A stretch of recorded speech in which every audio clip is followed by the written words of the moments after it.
Bismillahirrahmanirrahim. Assalamualaikum warahmatullahi wabarakatuh. Alhamdulillah. Alhamdulillahi rabbil alamin. Assalatu wassalamu ala asyrafil anbiya'i wal mursalin wa ala alihi wa ashabihi rasulillahi ajma'in. Asyhadu an la ilaha illallah wahdah la syarikalah wa asyhadu anna Muhammadan abduhu wa rasuluh alladzi la nabiyya ba'da.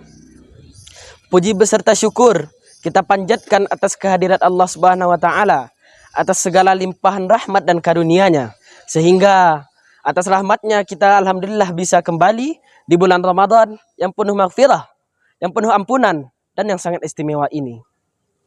Salawat beriringkan salam tidak bosan-bosannya kita sampaikan kepada Nabi junjungan umat yang telah membawa kita dari zaman jahiliyah ke zaman yang berilmu pengetahuan seperti yang kita rasakan saat ini. Kaum muslimin, sobat Matsanda yang sangat saya hormati. Di antara 12 bulan, ada satu bulan yang merupakan bulan yang sangat istimewa. Yang dimana bulan itu merupakan kesempatan emas bagi setiap orang yang beriman.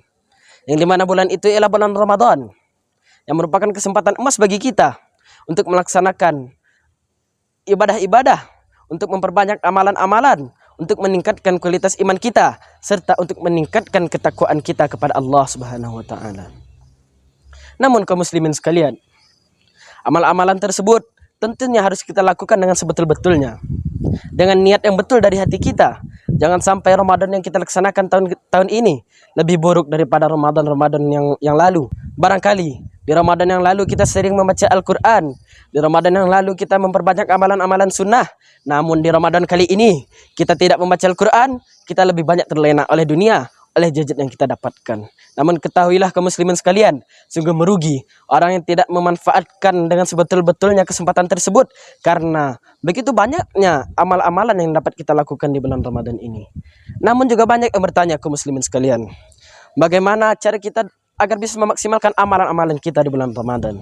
Namun ada satu definisi yang dapat kita ambil. Beberapa ulama mengatakan, jika kita ingin mendapatkan amalan tersebut, bisa mengerjakan amal-amalan tersebut dengan maksimal, maka kita tentunya memiliki tujuan. Sebagaimana kita sekolah, kita memiliki tujuan agar kita menjadi orang berilmu. Begitu pula dengan di bulan Ramadan ini, kita beramalan, tentunya kita memiliki tujuan. Sebagaimana tertulis dalam surah Al-Baqarah ayat 183.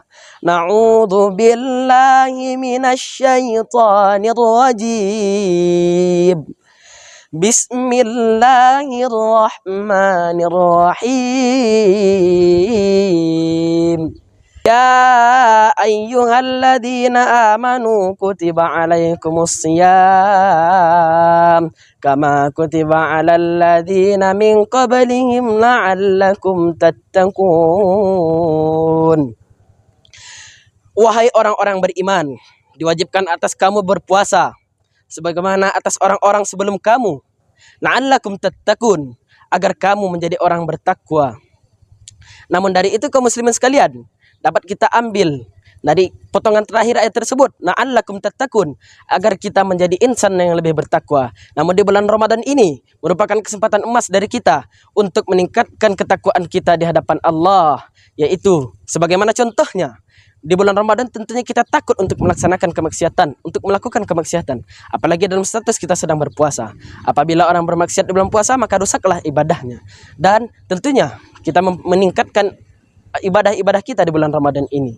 Sebagaimana definisi takwa yang sebetulnya itu tidak dinilai dari pakaian orang tersebut, tidak dinilai tatkala dia memakai baju koko, memakai sarung dan memakai peci. Namun definisi takwa yang sebenarnya itu ialah mengerjakan seluruh ibadah yang diperintahkan Allah dan menjauhi segala larangan Allah. Namun masih banyak bertanya-tanya kaum muslimin sekalian, apa sih amalan yang dapat kita lakukan di bulan Ramadan tersebut? Rasulullah SAW bersabda, ada 4 perkara utama yang dapat dilakukan di bulan Ramadan. Yang 2 amalan tersebut ialah untuk meraih ridha Allah, dan 2 amalan lainnya yang berguna bagi diri kita masing-masing.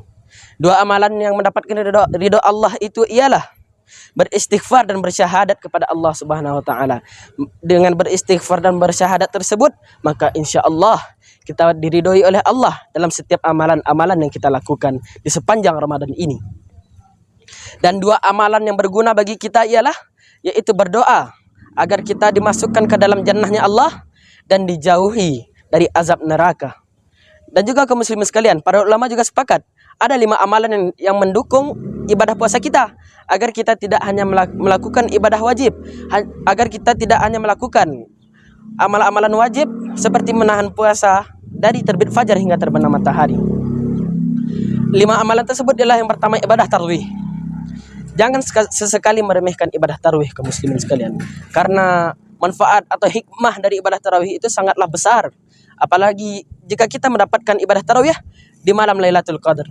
Sebagaimana sabda Rasulullah, "Man qama ramadhana imanan wa ihtisaban, ghufira lahu ma taqaddamu bi dzambi." Barang siapa yang melakukan qiyamul lail di bulan Ramadan dengan sepenuh hati dan dengan ihtisaban, maka ghufira lahu ma taqaddamu bi dzambi, maka akan Allah ampuni segala dosa-dosanya. Maka dari itu kaum muslimin sekalian, saya mengajak agar kita memperbanyak amal-amalan, agar kita tidak menganggap remeh ibadah tarawih yang hanya dihukumi sunnah. Yang kedua ialah tadarus Al-Quran. Mari kita memperbanyak amalan membaca Al-Quran setiap harinya, agar kita tidak termasuk orang-orang yang merugi. Jangan membaca Al-Quran ketika kita ingat saja, namun membaca Al-Quran ketika kita di mana saja, dimanapun tempatnya. Yang ketiga ialah memperbanyak istighfar, yaitu memohon ampun kepada Allah. Dan yang keempat ialah memohon doa dan berdoa kepada Allah Subhanahu wa taala. Dan yang terakhir, memperbanyak sedekah di bulan Ramadan. Karena jika kita bersedekah, apalagi kita dapat di malam Lailatul Qadar, maka ibadahnya, nilai amalannya sangat tidak terhitung kaum muslimin sekalian. Dan juga saya mengajak kepada pemuda-pemuda agar kita selalu meningkatkan ketakwaan kita kepada Allah, agar kita kembali ke jalan yang benar, jangan terlena oleh dunia yang fana ini. Karena beberapa waktu lalu saya lihat di mana kafe-kafe lebih ramai daripada masjid-masjid. Maka dari itu taubatlah kaum muslimin sekalian. Sebelum ajal menjemput, tidak ada batasan untuk bertaubat. Bertaubatlah setiap malamnya. Kembalilah ke masjid, kembalilah ke jalan Allah yang sebetul-betulnya untuk meraih ridha Allah tersebut. Saya Nizam Badria mengajak kita bersama untuk melaksanakan ibadah-ibadah yang sangat berguna di bulan Ramadan ini, dan menjauhi segala bentuk kemaksiatan agar kita tidak merugi di bulan Ramadan ini. Dan semoga Ramadan kali ini merupakan Ramadan terbaik di hidup kita, karena kita tidak tahu kaum muslimin sekalian, apakah di tahun besok kita masih mendapatkan Ramadan, apakah di tahun besok kita masih bisa membersamai Ramadan. Walikulli ummatin ajal, setiap umat pasti memiliki batasan. Kita tidak tahu, barangkali kita sekarang masih ketawa-ketawa, kita tidak tahu di Ramadan depan apakah kita masih membersamai Ramadan. Mungkin hanya sekian yang dapat saya sampaikan. Mohon maaf atas segala kesalahan yang saya sampaikan. Wabillahi taufiq wal hidayah. Wassalamualaikum warahmatullahi wabarakatuh.